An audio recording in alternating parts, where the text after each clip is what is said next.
Evaluation of crude drug होती क्या है? एवेल्युएशन बेसिकली होती है कि जब भी आपके पास कोई ड्रग होता है, आप उस ड्रग को आइडेंटिफाई करते हैं और डिटरमिन करते हैं। दो वर्ड इसमें इस्तेमाल होते हैं, आइडेंटिफाई एंड डिटरमिन, कि जब भी किसी चीज की पहचान की जाए या फिर कंफर्म किया जाए, डिटरमिन किया जाए, उसका चेक किया जाए कि ये कितने परसेंट उसकी प्योरिटी है, उसको आप किसी भी ड्रग की वैल्यूएशन कहते हैं। अब ड्रग भी मैंने कल आपको बताया था, ड्रग क्या होता है? ड्रग ऐसे सब्सटेंस को कहते हैं जो किसी भी डिजीज को क्योर कर सकता हो, ट्रीट कर सकता हो, डायग्नोज कर सकता हो और प्रिवेंट कर सकता हो। ये 4 टर्म्स थी, ये मैं एक्सप्लेन कर चुकी हुई हूँ। उसके बाद जो एवैल्यूएशन होती है वो 4 तरह की होती है basically. Organoleptic evaluation, physical evaluation, chemical evaluation and biological evaluation. 4 तरह की एवैल्यूएशन होती है। सबसे पहले जो हमने कल पढ़ी थी वो थी ऑर्गेनोलेप्टिक। ऑर्गेनोलेप्टिक में बेटे आप क्या करते हैं कि आप अपने ऑर्गन सेंसेस को यूटिलाइज करते हुए, ऑर्गन सेंसेस बेसिकली क्या है? देखना, स्मेल करना, टच करना, टेस्ट करना, ये बेसिकली आपके सेंसेस हैं, हिस जिसको बोलते हैं। तो बेटे आप अपनी इन सेंसेस को यूटिलाइज करते हुए जब भी किसी ड्रग की पहचान करते हैं, डिटरमिन करते हैं उसको, तो उसको आप कहते हैं कि वो चीजें देखते हैं। एक किसी भी ड्रग की मॉर्फोलॉजी, और दूसरी बेटे बात जो आप उसमें देखते हैं वो होती है उसके एक्सटर्नल फीचर्स। मॉर्फोलॉजी में क्या क्या आता है? उसकी साइज, उसकी शेप, उसका कलर, उसके अलावा उसके ऊपर कौन कौन सी मार्किंग्स होंगी, उसके अलावा बेटे उसका के अडर उसकी क्या है, यानी कि स्मेल उसकी क्या है, उसका टेस्ट क्या है। जब आप ये सब चीजें देखते हैं उसको आप कहते हैं कि ये उसके मॉर्फोलॉजिकल कैरेक्टर्स हैं। ठीक है, आप ये कह देते हैं आप उसमें उन्होंने एग्जांपल दी हुई है कि कौन-कौन से बार्क्स हैं, लीव्स हैं, फ्लावर्स हैं, ये डिफरेंट उन्होंने मतलब पार्ट्स बता दिए हैं कि किन-किन ड्रग्स के आप कौन-कौन से पार्ट्स यूज़ करते हैं। जैसे सिनामोन है, सिनामोन दालचीनी को बोलते हैं। दालचीनी की आप वो लकड़ी से इस्तेमाल करते हैं, बेसिकली वो होती क्या है, वो छाल होती है, बार्क होती है। उसके अलावा सिना तुलसी या सना मक्खी या तुलसी के पत्ते इस्तेमाल होते हैं। क्लोव, लौंग को कहते हैं, वो फूल की एग्जांपल है, फ्लावर बर्ड की एग्जांपल है क्लोव। उसके बाद सीड्स हैं, सीड्स क्या होते हैं? बीजों भी कहते हैं। इसके बीजों की ना फोटो मैंने कल आपके ग्रुप में सेंड की थी। ठीक है, उसके अलावा जो बच्चियों का ग्रुप है उसमें मैं दोबारा भी भेज दूंगी, लेकिन मेल्स जो डिंगा का ग्रुप है उसमें भी मैंने शेयर कर दी थी, और जो मंडी भावदीन वाला है उसमें भी मैंने शेयर कर दी थी। वो आप काइंडली देख लीजिएगा, रिव्यू कर दीजिएगा। उसके बाद आते हैं बेटे हर्ब्स, यानी कि जड़ी बूटियों में एग्जाम्पल दी है पुदीना की, पेपरमिंट। ठीक है, पेपरमिंट की एग्जाम्पल यानी कि पुदीना, ये जो घरों में आप आम इस्तेमाल करते हैं, चटनी में इस्तेमाल होता है, वो पुदीना आपकी हर्ब की एग्जाम्पल है। बेटे दो तरह की होती है, एक मॉर्फोलॉजिकल कैरेक्टर्स और एक एक्सटर्नल फीचर्स। अब एक्सटर्नल फीचर्स में कौन कौन सी चीजें आती हैं बेटे? एन्युलेशंस, नोड्यूल्स, प्रोजेक्शंस और रिंकल्स। एन्युलेशंस आपकी बुक पे जो डायग्राम बनी हुई है उसमें दिखाया हुआ है कि रिंग लाइक स्ट्रक्चर्स होते हैं। उन्होंने आगे ब्रैकेट में लिखा हुआ है आईपी कैक। आईपी कैकुहाना एक प्लांट है, उसके अंदर ये इस तरह की रिंग्स लाइक स्ट्रक्चर पाए जाते हैं जिसको आप एन्युलेशंस कहते हैं। ठीक है, ये एक्सटर्नल मार्किंग होगी, यानी कि मैम ये जो बैरूनी तौर पे। आईपी जी जी। मैम ये आईपी लाइक जो आप प्लांट का बता रही हैं, प्लांट मतलब शो होता है या ये पाकिस्तान में होता है, किधर होता है जिसमें ये चीज शो होती है, किस चीज में इस्तेमाल होता है? मैं बताती हूँ, एक मिनट। ये आईपी कैकुहाना प्लांट होता है। आईपी कैक एक सिरप भी आता है। आईपी कैक सिरप का बेसिकली काम क्या होता है कि ये इमेटिक होता है। इमेटिक मींस कि ये एमेसिस इंड्यूस करवाता है, यानी कि वॉमिटिंग इंड्यूस करवाता है। जैसे अगर फॉर एग्जांपल किसी भी केस में कोई अगर पॉइजनिंग हो गया तो आपको पता है गैस्ट्रिक लेवाज किया जाता है, जिसको आप मेदा वॉश कहते हैं, या उसके केस में आप कहते हैं कि आप उसको खुद वॉमिट इंड्यूस करवाते हैं, कि उल्टियां शुरू करवाते हैं, ताकि उसके जो बॉडी के अंदर वो है पॉइजन है वो बाहर निकला है। उसके लिए आईपी कैक जो होता है सिरप होता है, बेसिकली ये भी एक यूटिलाइज होता है। लेकिन वो आप आईपी कैक सिरप के अंदर जो एक्टिव इंग्रेडिएंट है वो लेते हैं कहाँ से? आईपी कैकोहाना प्लांट है, वहां से आप उसको हासिल करते हैं। ठीक है, और फिर आप उसको इमेटिक के तौर पे इस्तेमाल करते हैं। क्लियर है? जी मैम, आप क्लियर है मुझे। जी, ठीक हो गया। उसके बाद सेकंड नंबर पे है नोड्यूल्स। नोड्यूल्स की भी मैंने आपको कल फ़ोटो क्लियर भेज दी हुई थी कि नोड्स बनते हैं। नोड्स मतलब कि आउटग्रोथ्स बनती हैं, राउंड बिल्कुल गोल-गोल सी ना उभरी हुई सी आउटग्रोथ स्वेलिंग सी बनती हैं, उनको आप नोड्यूल्स कहते हैं। वो भी देख के आप प्लांट्स में बता सकते हैं कि ये नोड्स बने हुए हैं। उसके अलावा बेटे प्रोजेक्शंस होती हैं, प्रोजेक्शंस मतलब ऐसे पीक सी, नोकें सी निकली हुई होती हैं बाहर की तरफ, उसकी मैंने फ़ोटो कल आपको दिखाई थी। वो उनको प्रोजेक्शंस कहते हैं या रिंकल रिंकल बोलते हैं, आपको पता होगा फेस रिंकल्स भी कहा जाता है, मतलब झुर्रियाँ, लाइनें पड़ी हुई होती हैं। तो अक्सर आपने प्लांट्स देखे होंगे जिनके अंदर यानी जैसे बार्क्स होती हैं बहुत से पौधों की, आप कह लें कि जो ये छाल होती है उसके अंदर लाइन्स होती हैं। जैसे सिनकोना बार्क है, सिनकोना बार्क के अंदर लाइन्स होती हैं, तो उसको वो उन्होंने रिंकल से कहा गया है कि वो लाइनें सी जो होती हैं उनको उन्होंने कहा है कि वो रिंकल्स होते हैं। मतलब ये 4 तरह की एक्सटर्नल मार्किंग्स होती हैं। ठीक हो गया। अगर आप फिर कुछ ड्रग्स होते हैं यानी कि देखिए ना इसमें आपने मॉर्फोलॉजिकल करैक्टर में एक और बात क्या पढ़ी कि आप इसमें और अडर भी देखते हैं। अडर मतलब कि आप उसका स्मेल भी करके देखते हैं कि क्या सीन है उसमें या क्या उसकी स्मेल किस तरह की होगी। तो बेटे जैसे इसका ये जिंजर है या कैप्सिकम है, कैप्सिकम मिर्च को बोलते हैं, शिमला मिर्च को या रेड पेपर आप कह लें, जो ये होती है सुर्ख मिर्च होती है जिसको पीसा जाता है बाद में और घरों में फिर इस्तेमाल होती है। वो बेटे उसकी उन्होंने कहा पंजेंट टेस्ट मतलब कि बहुत शार्प, बहुत स्ट्रॉन्ग सा, ठीक है? यानी कि बहुत चुभने वाला सा उसका टेस्ट होता है। आपने देखा हुआ है जिंजर का इसी तरह, अदरक का इसी तरह की जायका होता है और जो मिर्चें भी होती हैं उनका भी इसी तरह का ही होता है। जबकि उन्होंने कहा है ग्लिसराइजिन एंड हनी, हनी और जो ग्लिसराइजा यानी कि मलट्ठी है, इनका जो टेस्ट होता है वो बहुत स्वीट होता है। ठीक हो गया। अब ग्लिसराइजिन, ये बहुत ग्लिसराइजा जो प्लांट है ना, ये ड्रग है जो आपका, ये बहुत इंपॉर्टेंट है मुलट्ठी। इस दफा अब आपको पता है जैसे कि प्रैक्टिकल्स हो रहे हैं फर्स्ट ईयर के, तो इस दफा उन्होंने मुलट्ठी ही आइडेंटिफिकेशन में भी दी थी, वो सामने उन्होंने रखी थी, उन्होंने कहा था बताएं ये क्या है। मुलट्ठी आइडेंटिफिकेशन में भी आई थी और मुलट्ठी लिखने में भी आई थी। ठीक है, तो ये बहुत इंपॉर्टेंट ड्रग है, आपने याद रखना है, इसका स्वीट टेस्ट होता है। ठीक हो गया। उसके बाद हो गया कि क्रूड ड्रग्स क्या होते हैं। Crude drugs belong to class fixed oil have bland taste. अब आपको पता है कि जितने भी ड्रग्स होते हैं उनके अंदर जो भी केमिकल कॉन्स्टिट्यूएंट्स होते हैं ना, बेसिकली कि उसके अंदर कौन सा केमिकल प्रेजेंट होगा, जैसे कुछ होते हैं उनको आप एल्कलॉइड्स कह देते हैं, कुछ को ग्लाइकोसाइड्स कह देते हैं। तो बेटे बिल्कुल इसी तरह कुछ आपके कंपाउंड्स होते हैं जिनकी मतलब जिनके अंदर जो ऑयल्स होते हैं वो फिक्स्ड होते हैं, यानी कि वो एवापोरेट नहीं हो सकते, उनको आप फिक्स्ड ऑयल कहते हैं और उनका कोई टेस्ट नहीं होता। उसकी एग्जांपल है बेटे एलमंड। ठीक है, अब आप कहें कि कुछ बादाम होते हैं वो कड़वे होते हैं तो वो टेस्ट तो आता है, लेकिन बेटे वो उसका टेस्ट नहीं होता, वो एक स्पीशी है, यानी कि उसकी एक काइंड है, किस्म है कि कुछ बादाम कड़वे होते हैं कुछ मीठे होते हैं, ये उसकी किस्म है। ठीक है, ये उसका टेस्ट नहीं है। जो भी आपका होंगे बेसिकली एलिमेंट्स होते हैं उनका ब्लेंड टेस्ट होता है, वो फ्लेवरलेस होते हैं, उनका उनका कोई भी टेस्ट नहीं होता। ठीक है, उसके बाद आ गया जी,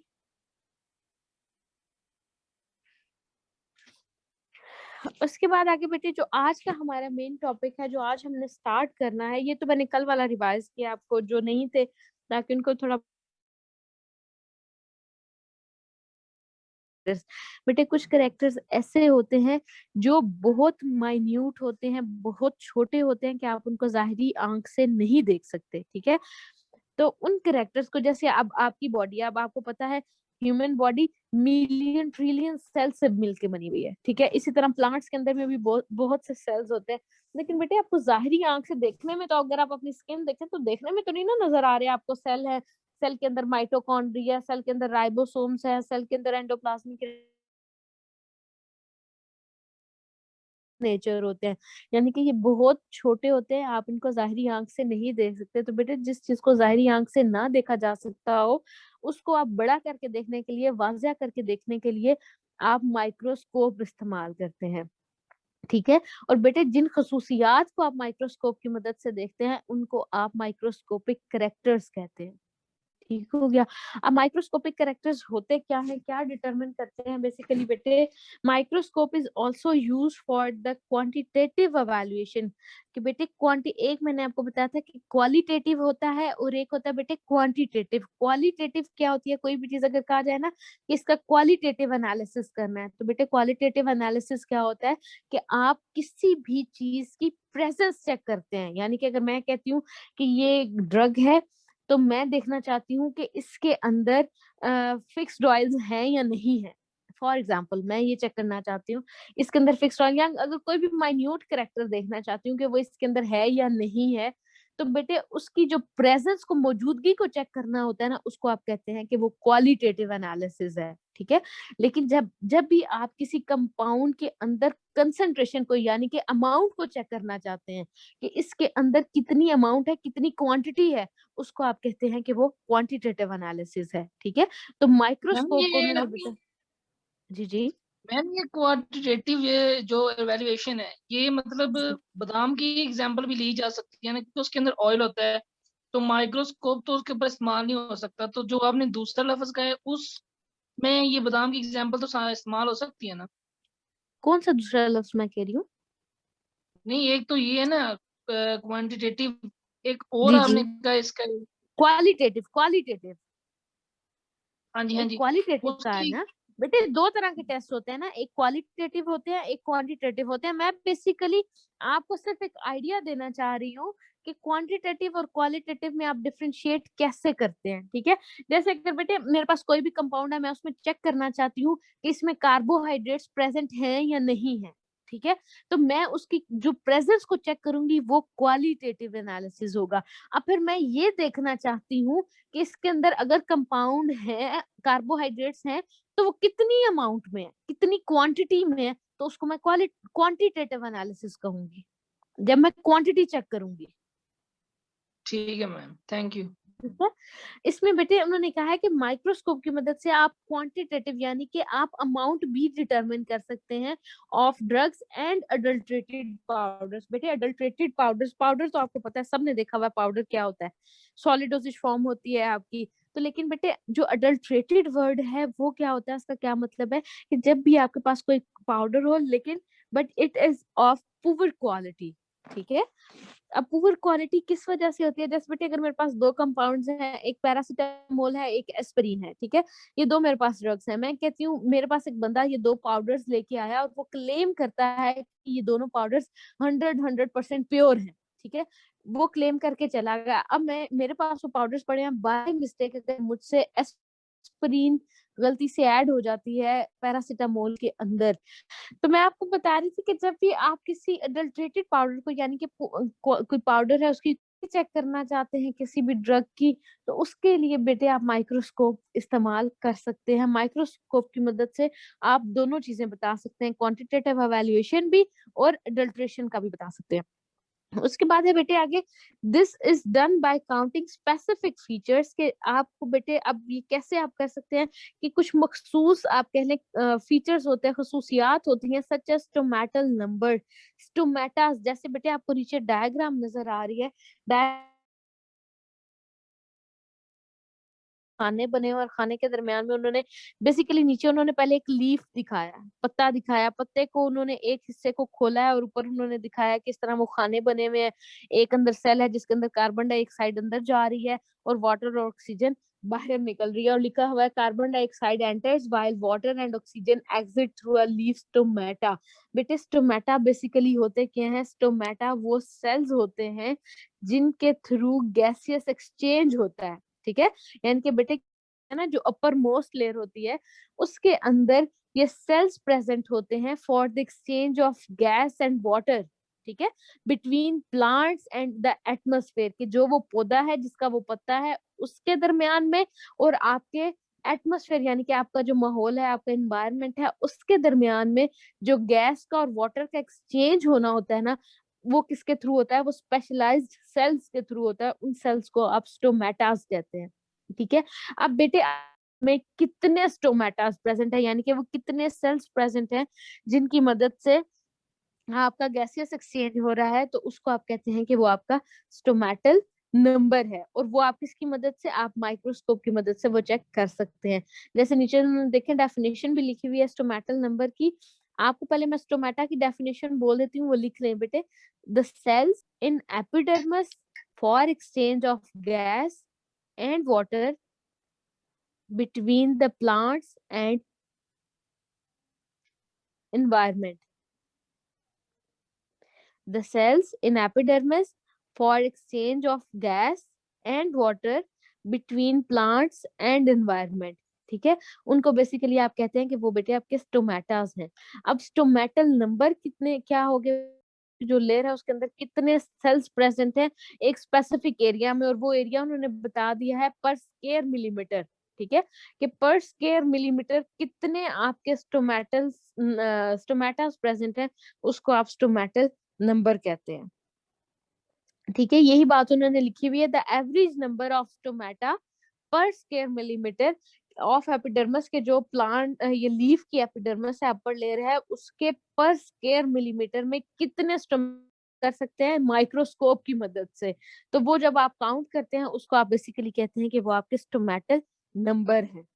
ठीक है, यानी कि इतने सेल्स प्रेजेंट हैं एक स्पेसिफिक एरिया में। उसके बाद बेटे जो आज हमारी सेकंड एवेल्युएशन जो हमने स्टार्ट करनी है वो है फिजिकल एवेल्युएशन। ठीक है, यानी कि जो फिजिकली की जाती है। एवेल्युएट करना तो आपको पता है, मैंने बताया कि दो लफ्जों का मजमूआ है, identification and determination of quality and purity. Valuation, लेकिन जब ये दोनों चीजें कि किसी भी प्लांट को आप आइडेंटिफाई करते हैं और डिटरमिन करते हैं उसकी क्वालिटी और प्योरिटी को, बट फिजिकली। ठीक है, जब आप फिजिकली उसको करेंगे, चेक करेंगे, आप डिटरमिन करेंगे, उसकी पहचान करेंगे, उसको बेटे बेसिकली कहते हैं कि वो आपकी फिजिकल एवेल्युएशन है। ठीक है, अब उसमें सबसे पहले फिजिकल एवेल्युएशन बेटे उन्होंने पहले क्लासेस बता दी हैं आपके ड्रग की, कि कौन कौन सी क्लासेस हैं जिनके ऊपर फिजिकल एवेल्युएशन कोगनोसी क्या है, आपके ड्रग्स की स्टडी है। कौन से ड्रग की स्टडी जिनको आप नेचुरल सोर्सेज से लेते हैं। नेचुरल सोर्सेज कौन कौन से हैं, प्लांट्स और एनिमल्स। तो बेटे अब उनको आप वो प्लांट और एनिमल के जो सोर्सेज हैं उनके अंदर जो जो बेसिकली जो जो अज्जा है, जो मेन केमिकल है, उसकी बेस पर डिफरेंट क्लासेस बना दी गई है। ठीक है, तो उन क्लासेस जिनके ऊपर फिजिकल एवेल्युएशन आपकी अप्लाई हो सकती है वो उन्होंने बता दी है। कौन कौन सी है, फिजिकल कांस्टेंट्स बेटे 4 स्टैंडर्ड है, ये आपने हर प्लांट के चेक करने हैं। ठीक है, वो कांस्टेंट ना भी हम नीचे देख लेते हैं, लेकिन उन्होंने बता दिया कि physical constants are frequently applied. उन्होंने कहा है कि ये बेटे अप्लाई होते हैं बार बार टू अल्कलाइड्स। अल्कलाइड्स एक क्लास है, ये सारी क्लासेस हम पढ़ेंगे, डिटेल में पढ़ेंगे, इनमें कौन कौन से ड्रग्स आते हैं वो भी पढ़ेंगे। लेकिन अभी के लिए आप इनके सिर्फ नाम याद करेंगे, कौन कौन सी क्लासेस पे आपके फिजिकल कांस्टेंट्स अप्लाई होते हैं। बेटे कौन सी क्लास है, अल्कलॉइड्स है। ग्लाइकोटाइलॉइड्स बेटे वो प्लांट्स जिनके अंदर जो ऑयल्स हो वो इवेपोरेट हो सकते हैं, उनको वोलाटाइल कहते हैं, वोलाटाइल ऑयल्स कहते हैं। उसमें ज्यादातर एग्जांपल आती है बेटे ये सौंफ की, जीरे की, सौंफ जीरा, ये सारे आपके वोलाटाइल ऑयल क्लास से बिलोंग करते हैं। फिक्स्ड ऑयल्स यानी कि जिनके अंदर ऑयल्स फिक्स्ड हो, जिसमें आपके बादाम वगैरह आते हैं। ठीक है, बादाम आ गया, कैस्टर ऑयल आ गया। उसके बाद है बेटे टेनिन्स। टेनिन्स बेटे टेनिन्स में आपका आता है कटेचू, कत्था जिसको बोलते हैं। आपके कार्बोहाइड्रेट्स आते हैं जिसमें आपकी स्टार्च आती है, गम अकेशिया, कीकर का गूंद जिसको बोलते हैं, या गूंद कतीरा जिसको कहते हैं, वो बेटे बेसिकली आपके शुगर्स में आते हैं ड्रग्स। तो बेटे ये जो सारे ड्रग्स हैं इनकी जब आप क्वालिटी या प्योरिटी इन सब क्लासेस की चेक करनी हो ना, तो आप फिजिकल कांस्टेंट्स को अप्लाई करते हैं। बेसिकली सारी क्लासेस बता दी जिनके ऊपर आप फिजिकल कांस्टेंट्स अप्लाई करते हैं। अब आगे क्वेश्चन है कि फिजिकल कांस्टेंट्स हैं कौन कौन से। बेटे इलास्टिसिटी इन फाइबर्स, बेटे आपको पता है कि जैसे अगर कोई प्लांट है, कोई उसके अंदर अगर वुड लाइक स्ट्रक्चर है, वुड के अंदर फाइबर्स होते हैं। ठीक है, उसके अलावा प्लांट्स के अंदर आपके फाइबर्स होते हैं, उन फाइबर्स के अंदर कितनी इलास्टिसिटी है, कितनी लचक है, उसको आप चेक करते हैं। उसके अलावा viscosity of drugs containing gums. Gums बेटे क्या होती हैं, जो गूंदे होती हैं, गूंद आपके प्लांट्स के अंदर से जो सिक्रीशंस होती हैं, गूंद नुमा होती हैं, स्टिकी सी गाढ़ी सी, अब उनकी कितनी विस्कोसिटी है, यानी कि वो कितनी गाढ़ी, इंटरनल रेजिस्टेंस है, आप वो चेक करते हैं।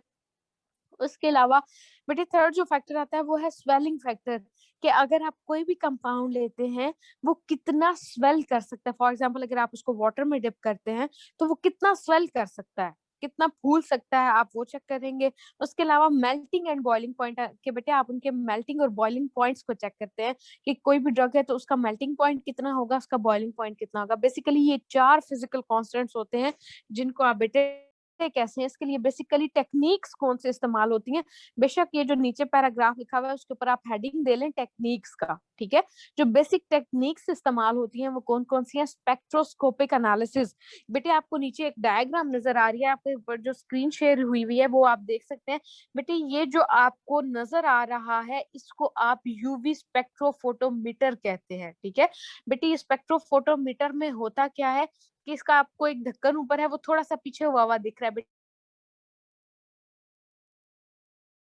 एक ग्लास का सेल होता है, बहुत महंगा सेल होता है वो ना, बहुत एक्सपेंसिव सेल है बेटे। उसके अंदर आपका जो भी सैंपल हो, आप जिस ड्रग को चेक करना चाहते हो उसकी आप डाइल्यूशंस बना लेते हैं। डाइल्यूशन मतलब कि आप उसको पतला करके उसका एक सोल्यूशन सा बना लेते हैं, उसको सेल के अंदर भरते हैं और उस सेल को ये ऊपर से ढक्कन हटा के उसके अंदर फिट कर देते हैं, रख देते हैं।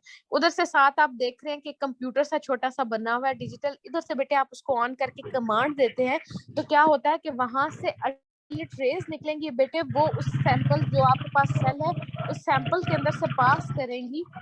जो सेल होता है उसके अंदर सैंपल रखेंगे, लाइट पास करेगी, कमांड आप देते हैं तो अल्ट्रा वायलेट रेज पास करती हैं। बेटे जो अल्ट्रा वायलेट रेज होती है उनकी वेवलेंथ होती है 10 to 400 नैनोमीटर, ठीक है। 10 to 400 नैनोमीटर उनकी वेवलेंथ होती है। बेटे वो रेज पास करती हैं उस सोल्यूशन के अंदर से जो आपने अपने ड्रग का बनाया हुआ होता है, और आपको वो सारे फैक्टर्स जो जो आपको रिक्वायर्ड होते हैं वो एनालाइज करके बता देती है। उसके साथ अगला लिखा हुआ है यूवी। यूवी बोलते हैं अल्ट्रा वायलेट को। बेटे जब भी आप किसी ड्रग के अंदर देखना चाहते हो कि कौन कौन से फंक्शनल ग्रुप्स प्रेजेंट हैं, ठीक है, यानी कि जिनकी वजह से फंक्शन होता है, जिनकी वजह से कोई ना कोई एक्टिविटी होती है, फंक्शनल ग्रुप्स कौन कौन से प्रेजेंट है, तो आप क्या करते हैं, इंफ्रारेड रेज पास करते हैं। एनएमआर क्या होती है, न्यूक्लियर मैग्नेटिक रेजोनेंस, ठीक है। एंड मैस मैस स्पेक्ट्रोफोटोमेट्री होती है। बेटे ये बेसिकली ये चार आपके डिफरेंट रीजन्स होते हैं, इनकी आप लाइट्स पास करते हैं अपने सैंपल्स के अंदर से ताकि आप अपने ड्रग स्टडी कर सके। एंड रेडियो इम्यूनो एसे, जी ठीक है, मैं सम अप कर रही हूँ। उसके बाद बेटे रेडियो इम्यूनो ऐसे कि रेडिएशंस डिफरेंट पास की जाती हैं ताकि आप अपने ड्रग की बेटे क्वालिटी और प्योरिटी को चेक कर सकें, किसकी मदद से, जो ये ऊपर उन्होंने चार कांस्टेंट बताए हुए हैं इनकी मदद से, ठीक है। उसके बाद बेटे जो सेकंड टेक्निक उन्होंने बताई हुई है वो है क्रोमेटोग्राफिक टेक्निक। क्रोमेटोग्राफी बेटे क्या होती है कि ये एक सेपरेशन टेक्निक है। इसमें एक पेपर होता है, उसके ऊपर आप अपने ड्रग का सैंपल लगाते हैं और उसको एक वो पानी मूव करेगा और उस ड्रग की सेपरेशन